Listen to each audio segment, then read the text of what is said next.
Hello, I am Kodili-nye, the son of the wonderful. Welcome back to another round of street vlogging, and where we discuss issue of our homeland. And today we are here again. I will urge you to like, comment, share, and subscribe. And as you do, you are helping us to maintain our lead in the promotion of our homeland. I am so Kodili-nye. Today we are going to discuss the topic that say Peter Mbah cannot be compared to Governor Soludo. Peter Mbah cannot be compared to Governor Soludo. There was an argument of what has been happening in Enugu State, similar to what happened to when David Umahi was in power, where major infrastructure or outlets for business are built, but displacing a lot of people, and after building it, the price is for the rich, and all those poor are left to roam about the streets. What are we talking about? We are talking about the terminals in Enugu State, in Holy Ghost, in Garki, of our homeland, where Peter Mbah did a marvelous job, and the one in Ogigi, in Nsukka. So he built around 4 modern terminals, which I would say is one of the best in Nigeria. But remember, during the construction of this, many of the traders and businesswomen and men, the poor, were displaced. And a lot of them were promised that, oh, something good is going to come out of it. And all of them were keeping the hope. Some of them lose the source of livelihood for their family. Some of them suffer the undue hardship that they were forced to relocate from their respective areas into their rural areas. So now the whole construction has finished, and the government come up with an outrageous price that some of them were pegged at 50 million, 30 million, 20 million, 12 million, and all those things. And most of these people cannot afford these things. And when you look at what is happening there, you'll be asking yourself, who will pay for all these things?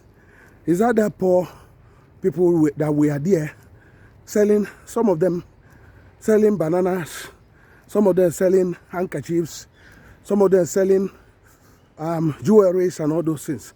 Why would they afford the money to buy those shops outrightly? Why is it that our government are very insensitive to the poor, or keeping the people to have jobs? The people might create the jobs, and the role of the government in the homeland is basically to destroy what they have created. And the government is not in a rush to create jobs or to maintain stability or job security for the people or any welfare to the people. But the people who fight and fight to keep their life going, at the end of the day, those governors will rise up and destroy everything without no hope for the poor masses. So they are now enriching the rich, which in turns impoverish the poor. That's what we are discussing, and that's what people have been saying. And some of them were saying that Soludo was doing the same thing in Anambra State. And I say foul in local palace. Soludo, although people were afraid of him, of have a capitalist mind, and that is will be basically for the rich. But it seems that he has a bit of compassion, because in this channel, remember, we say it as we see it. We are not mindful to praise the government when they do well and where they don't, to advise and also to do constructive criticism about what they are doing.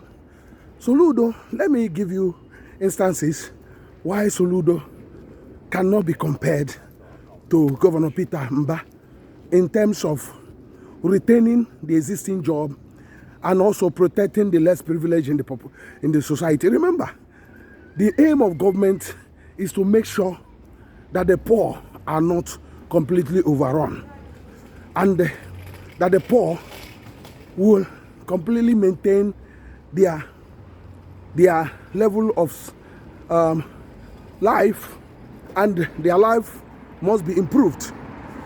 Soludo, in terms of looking after the poor, changed the narrative in Okpoko. Although I would say that he did quite a few roles in Okpoko, which has never been done by any governor. But still, I thought he should have done more by creating jobs in Okpoko as well. Like I said in this channel, that if he would have built the nursing college he's doing in Iswabia, in Okpoko also, and doing other jobs like something like aquaculture and greenhouses, it will also go a long way to create a lot of jobs and building business back. But what he did is that he made sure that those poor, their businesses are not destroyed, or they try to, create opportunity for them. But the master stroke was in Ekulobia, where those vendors and hawkers were in Ekulobia flyover area. What Soludo did is basically to go and construct a market for them where they can do their trade and give it to them free of charge.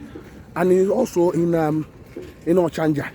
If you look at Ochanja, the Odu Okonkwo, Odu Nsuka, where those people that sell ogli and other things, food stuff. So he is building something for them.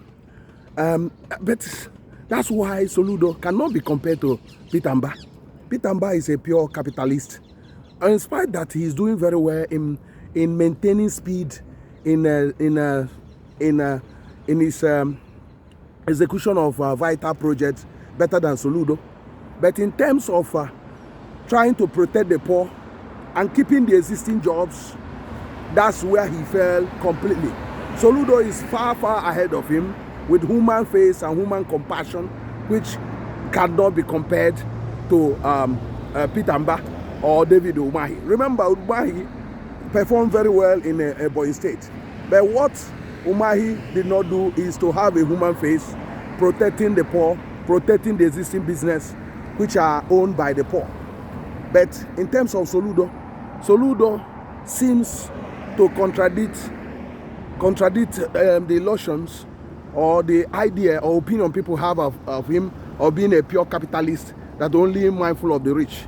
Although there's areas that is protecting the rich, like on the electric generation and distribution, and a lot of other areas. But in this time, you can compare him to Peter Mbah. It's incomparable. So I don't know what your own opinion to this, but whatever you have, go to the comment section. Let us continue the discussion. And thank you for always supporting us. I'm still called Kodili-nye, the son of the wonderful. As the sun is shining, so also our channel is also shining. Thank you, and have a wonderful time.